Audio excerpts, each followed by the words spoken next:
Magandang umaga, Pilipinas. Narito ang latest sa lagay po ng ating panahon. Tatlong weather system ang nakakaapekto ngayon sa ating bansa. Nariyan at patuloy pa rin nararamdaman ng epekto nitong shear line sa silangang bahagi ng Southern Luzon at silangang bahagi ng Kabisayaan. Kaya't kung mapapansin po natin at makikita natin sa latest satellite imagery ay visible po yung mga convective activities o yung mga pagulan dito sa malaking bahagi ng Kabikulan, maging sa Eastern Visayas at ilang bahagi pa ng Quezon Province. Samantala, ramdam din ang amihan o northeast monsoon dito sa Northern at Central Luzon at patuloy din po yung magdudulot ng maulap na papawirin, mga pagulan, maging ang malamig na panahon sa malaking bahagi ng Hilaga at Kitang Luzon. Sa natitirang bahagi naman ng ating bansa, easterlies naman po ang dominante at ang easterlies na ito ay patuloy at inaasahan nating magdudulot ng mainit na panahon lalong-lalo na po sa umaga at tanghali sa natitirang bahagi pa ng ating bansa. Pero yung mainit na panahon na yan, maaari din po yan magdulot ng mga localized thunderstorms pagdating naman ng hapon at gabi. Sa kasalukuyan, wala po tayong LPA na minomonitor sa loob ng ating area of responsibility. At least in the next 2 days, wala tayong inaasahan. Pero patuloy po tayong magantabay sa magiging update ng Pag-asa sakaling magkaroon man ho ng significant changes sa pagtaya po ng possible na bago na mga circulations o mga possible low pressure areas.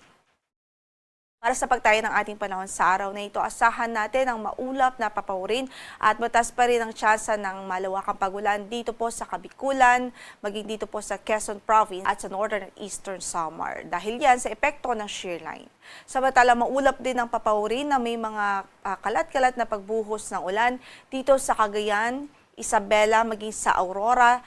Yan ay epekto po ng northeast monsoon. Sa natitirang bahagi naman ng Northern Luzon at natitirang bahagi pa ng Central Luzon o Kitang Luzon, asahan din ang bahagyang maulap hanggang sa maulap na papawirin at tsansa po ng mga isolated o mga pulupulong mahihinang mga pagulan dahil din sa epekto ng amihan. Sa Metro Manila at natitirang bahagi pa ng Luzon o sa Metro Manila at Calabarzon, asahan natin ang mga bahagyang maulap hanggang sa maulap na papawirin at tsansa din mga localized thunderstorms dahil din po yan sa epekto ng shear line.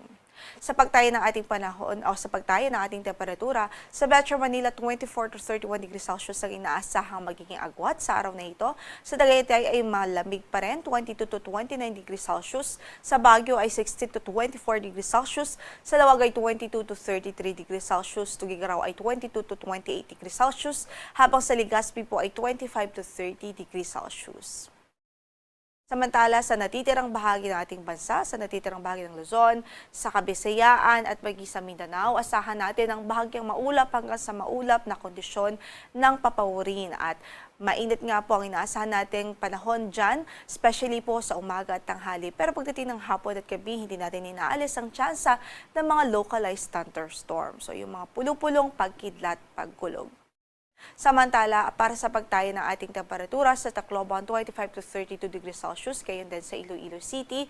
Sa Cebu ay 25 to 32 degrees Celsius din po, 25 to 31 degrees Celsius sa Cagayan de Oro. Sa Davao ay 25 to 33 degrees Celsius, 24 to 33 naman sa Zamboanga City. Sa Puerto Princesa City ay 25 to 32 degrees Celsius, habang 25 to 32 degrees Celsius din po sa Kalayaan Islands.